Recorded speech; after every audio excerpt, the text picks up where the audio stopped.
Ito po yung dahon na kinukuha po natin, no? Ito po yung ang ito po yung pinakamahusay na gamot para po sa sobrang pananakit ng tiyan. Sobrang pananakit po ng tiyan. Pinakamahusay po ito. At lagain mo ito, no? Yung dahon na ito. Kasi po ito po ay nakakawala ng mga sakit na sobrang tiyan, no, mga gastritis, no, mga ano pa dyan, mga tawag nila na ulcer, UTI, no. Ito po yung magkuha ka nito, no, labi na yung pagtatai, no, sobrang pagtatai. Ito kukunin mo.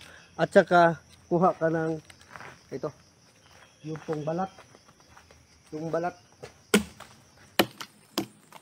ng avocado.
sobrang tanda-tanda na ito na avocado.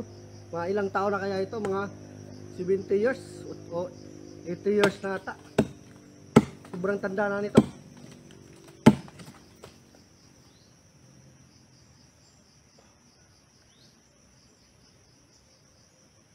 Baka may binabaon dito na treasure.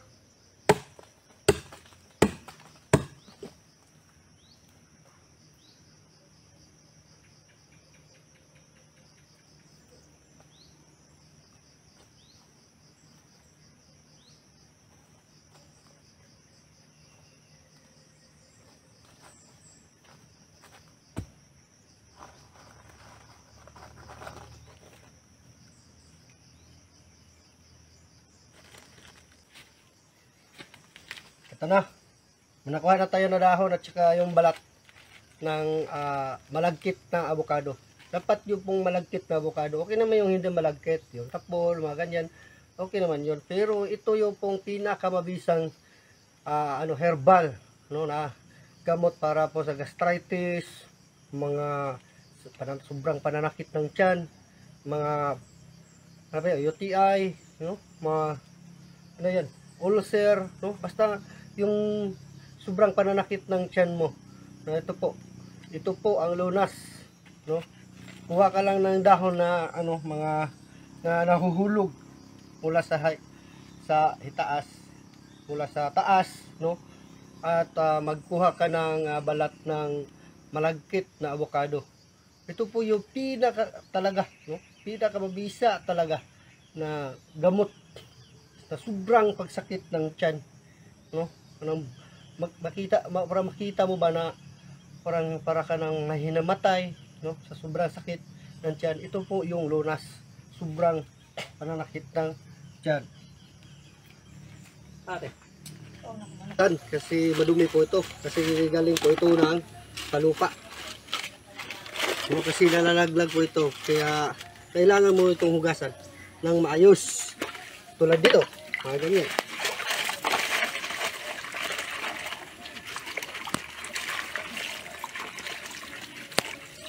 Mga pangalawang beses.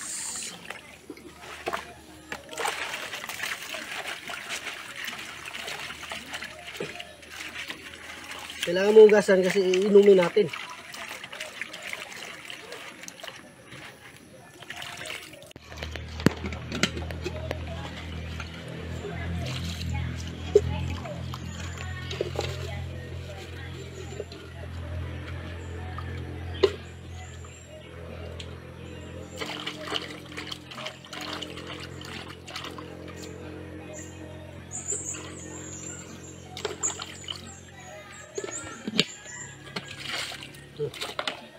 Sige.